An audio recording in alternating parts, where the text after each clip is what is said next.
And now we'll ask the question, is the American dream out of reach? So please welcome to the stage Elisabeth Buck, President of the United Way of Central Iowa, and Brian Alexander, author of the book Glass House, The 1% Economy and the Shattering of the All-American Town. And please welcome back to the stage Kathleen Koch.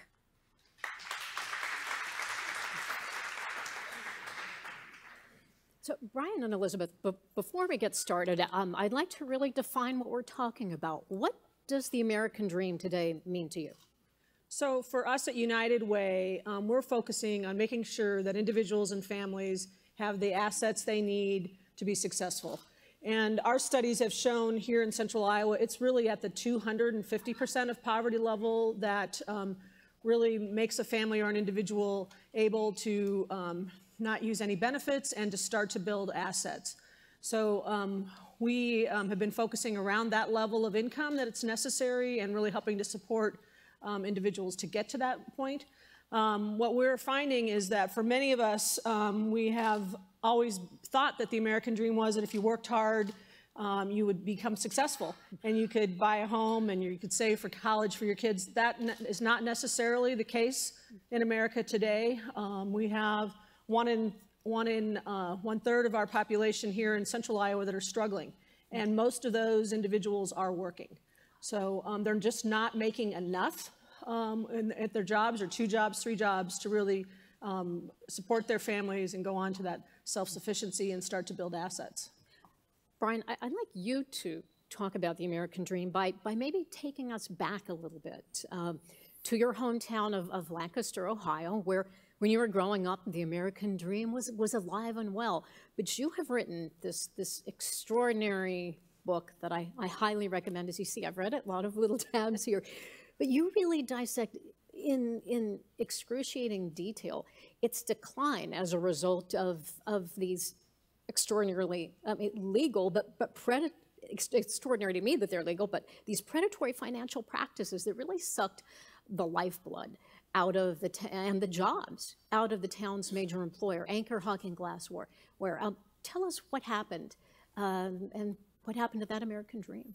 Well, in 1947, Forbes magazine had dedicated its entire 30th anniversary issue to the town of Lancaster, Ohio, and labeled it the All-American Town, because everything worked perfectly. We had agriculture nearby, we had industry in the form of Anchor Hawking Glass and a couple other glass companies, a variety of smaller industrial companies there. We had Main Street shops, and they painted a very idyllic picture. I grew up in Lancaster, and I can tell you it was pretty much like that. I grew up in the 60s and 70s in Lancaster, and it was a lot like Leave It to Beaver. What happened was, starting in the late 1970s, early 1980s, we had a change in business culture in this country. We experienced it in Lancaster, Ohio, with a guy named Carl Icahn, who I'm sure you're familiar with, who decided to do what was then known as a green mail raid on Anchor Hawking. Basically blackmail. Blackmail, and that set off a cascade of events that has led to the conditions that you have in the town today, which is 30% poverty rate, heavy opioid problem, all the dysfunction that you see in a lot of these former industrial/agricultural towns throughout the Midwest. Lancaster is not unique. In some ways, it's better off than other towns like Chillicothe, Ohio, Portsmouth, Ohio, but it's representative of about 200 towns all over the country. Elisabeth, you sort of touched on this in your first answer. You know, I know here in Iowa, we were talking about this on my panel, how you're nearly at full employment and how that can be a blessing and a curse. You have all these jobs, but then not enough applicants. And one would think, well, that would be lifting people up into the middle class. Is that not happening here? Yes and no. So it's kind of a tale of 2 cities. But what we have here is we have a skills gap in our community, so we don't have enough individuals to fill the jobs that need a particular skill. And in most of our jobs here in Central Iowa, I think it's 53% of the jobs are what are called middle skill jobs. So they need more than a high school diploma, but less than a 4-year degree. And we only have about 32% of our workforce that has that skill level. So what we have been investing in our community through United Way and a lot of other great efforts is really looking at the upskilling that's necessary for adults to be ready for those jobs.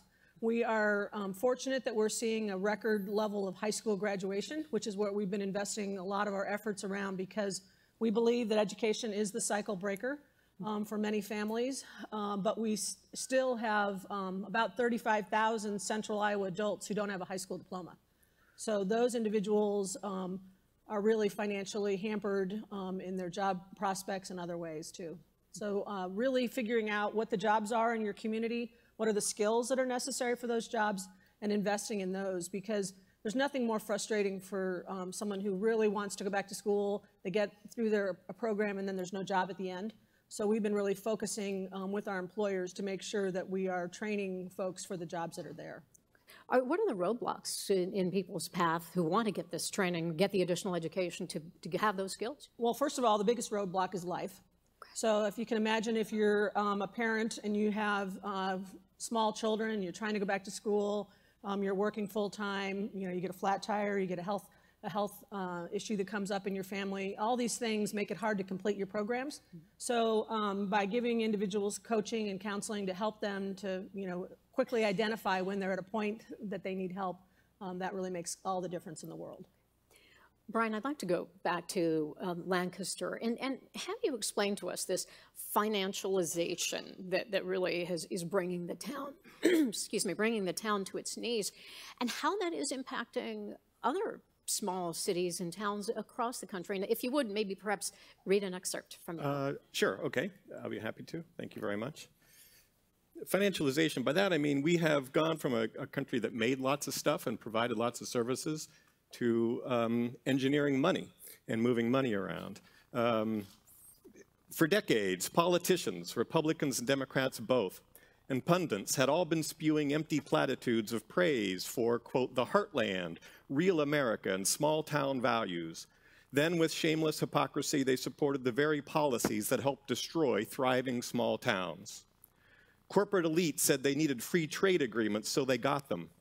Manufacturers said they needed tax breaks and public money incentives in order to keep their plants operating in the United States, so they got them.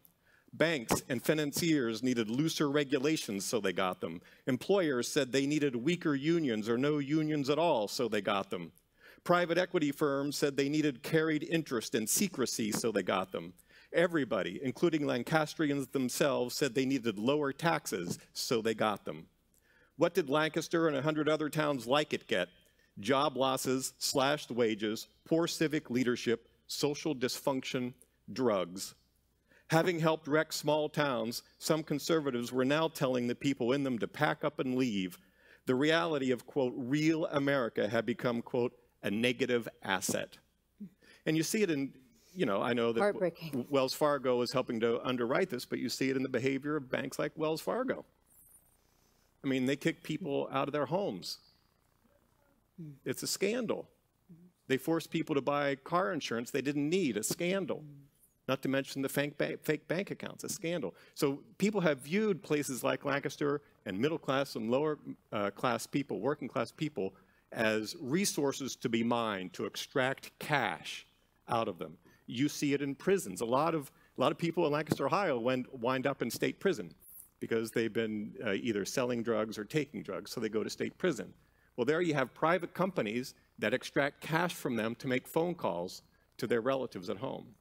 I mean, this has become a cash extraction economy, and the people that are suffering for it are the working class and lower middle class people.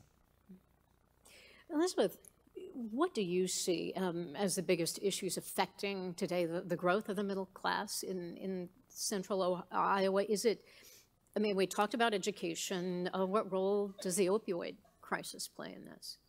So the opioid crisis, of course, is hitting folks at all financial levels, so it's not just a low-income issue. But what we're seeing here is this issue is so complex. It's everything from transportation to food insecurity to education to childcare. So you can't just deal with one part of this issue. You have to deal with the whole. And for us here in Central Iowa, because we're such a collaborative community, we launched a project called Opportunity a couple years ago. And what the basis of that was that we really needed to bring folks who had lived experience living in poverty at the center of our work, because we all have been fortunate and have had opportunities, and we needed to bring those voices to the table because they were the most important voices. And through this work and through listening to individuals, it's really changed how we think about those opportunities. We're fortunate here in Central Iowa because we have a strong economy and we have a lot of jobs, but those that are struggling did not understand those jobs. They did not see them. They did not connect to them. No one in their family had any of those jobs. So, and the folks who in our corporate community didn't understand the struggles of those who were struggling in our community. So when we brought all of these sectors together to talk about it, learn from the data, first of all, and all of our work is data-centered because we need to be measuring what's happening in our community and what pieces of this puzzle, changing it, makes a difference. And through this work, last year we were able to reduce poverty for 11,000 individuals in Polk, Dallas, and Warren County. It's the first time we've changed the trajectory of our community. Our data was going the wrong direction, so we had more people in the last 10 years who are struggling. So we finally turned the curve. I think that's a very important point because it has taken 35 years to put towns like Lancaster and these poor communities that used to be wealthier communities, it's taken 35 years to sort of crumble all of that and erode all of that. So that's a generation and a half. Yep. And so there are a lot of people that you are helping, the United Way and Lancaster, Ohio is also helping, with the most basic skills. How do I take the bus to go to the Jobs and Family Services Center, in the case of Ohio, or how do I show up on time for a job? Very basic stuff that you and I might take for granted.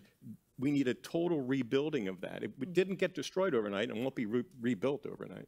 When the way of solutions, what do you see? I mean, when you talk to the folks in Lancaster while you're writing the book and other research you've done, what do you see as the fixes? What do they want? Well,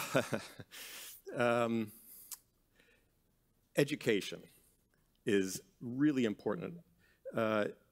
You know, it's interesting. The Ohio just came out with its state report cards for city schools. Columbus City Schools got an F. Lancaster City Schools got a D. And Lancaster City Schools got an F for preparing their students for the jobs of the future. We need to put money into our schools. We need to pay teachers more money. I also think that some solutions have to happen at the federal level. We need better regulation of finance in this country, so that things that happen in Lancaster, Ohio don't get to happen anymore.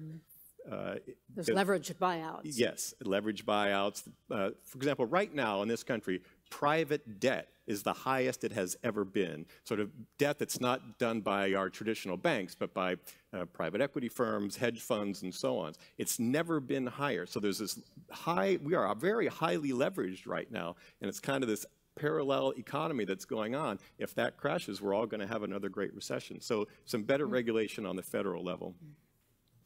Elisabeth, before we go to questions, I'd like you to talk about United Way of Central Iowa's goal by 2020 to lift up the percentage of Central Iowans who are financially self-sufficient to 75%. Right. How are you going to do that? Right. So like I mentioned to you, this opportunity plan and bringing folks together in our community around this work, that's one dimension of it. The upskilling that I mentioned is another large piece of that. We're also having to focus energy on essential needs. There are just a large number of folks in our community who need to be shored up before they can go into training. We saw a record number of Central Iowans who used the food bank in July. I think we saw a 19% increase in our food pantry usage. So what's going on in our economy that's driving folks to our pantries and are feeling the food insecurity? And part of that, a big piece for us here in Central Iowa, is affordable housing. So that's why that last panel was so exciting to me. But we're about 8,000 units short here in Central Iowa of what we need to take care of the low-income individuals who need that affordable housing. So it's a complicated puzzle, but collectively we can really make a difference if we all come together around some of these common goals about what needs to happen in the community. Brian, I'd like to, if we can, end on an up note. While I was born in the Midwest, I ended up in the South, and my hometown there, Bay St. Louis, Mississippi, was destroyed in 2005 by Hurricane Katrina. And as devastating as it was, as people scratched their way back and rebuilt the town, some 10 years later, it was miraculous to hear people say, we're better off now. Some people actually said it was the best thing that had ever happened to Bay St. Louis. Do you see any chance that towns like Lancaster, with what they're going through, can they too, rise like the proverbial phoenix from the ashes? Yes, the mayors. You have hope. When you were talking to the mayors, they had some great ideas, and some good things are happening in their towns. I think Lancaster and other towns like it can indeed come back. We were in much worse shape in this country in the 1930s. And we had this thing called the New Deal, where we decided as a country, we are going to invest in our country. We are going to build for the future. And there are obvious things like Hoover Dam and the Golden Gate Bridge and public works. These were you and me and everybody else, Tennessee Valley Authority, for the whole South, the TVA, flood control in the South. I mean, the South was a very bad spot in the 1930s. So we as a nation said, this is going to be our stuff. We're going to invest in ourselves. The state university systems, name anything. We've done this before, and we can do it again.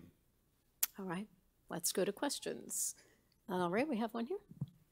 Yeah, my name's Sarah Schamberg. I work with Marcy's Law for Iowa. My question is, understanding intersectionality of kind of race, gender, sexual orientation is kind of vital to the disparities, or changing the disparities that we've talked about today in multiple discussions. How would you both recommend making class part of that intersectionality discussion, both locally and nationally? Oh, boy. Fascinating. Elisabeth? Well, we have divided ourselves by class. I mean, it used to be in small towns, the guy who owned the plant lived a block away from the guy who worked in the plant and knew him and knew his kids, and his kids went to the public school with the other. So public schools are a great sort of intermixing of class. I mean, people are free to live wherever they want and have the kind of lifestyle they want. I'm not suggesting we somehow outlaw that, but we've got into this cultural habit of, I need a gate and I need to have the giant arched, McMansion thing, and I need like McMansions around me, and I don't want to see poor people or laboring people. I don't want to be around them. We've got to figure out a way to bring people together. I think schools is one great way to do it. I mean, now we've lost faith in public schools, so we send our kids to private schools if we can afford it. We've got to make our public schools places people want to go, so that people, just knowing people of different classes is very important. Elisabeth, any thoughts? Yeah, the only thing I would add to that is sometimes people say to me, I don't know anyone who's struggling. And they probably, during their day, run into 5 or 6 people who are struggling. I mean, the person who made your coffee, the person who's taking care of my sister in a nursing home, the person who's taking care of their kids. All of these folks are struggling because they're not making enough.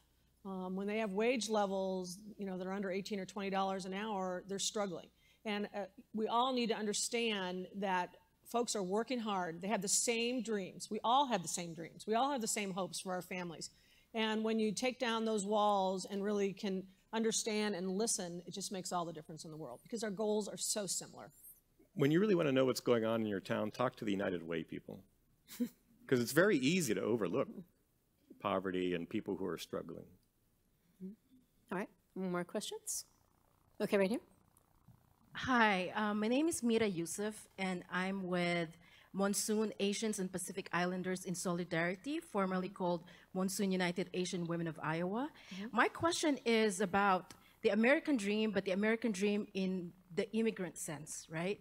Because when we think about the American dream, we have to think about it like transnationally. Right. This is the reason why immigrants are coming here. Right. But I think if we can add the conversation of what is going on about the immigration issue, and also like who is really benefiting with the American dream, because people of color, especially Black folks, Latinos, Asians, Muslims are not really part of that dream.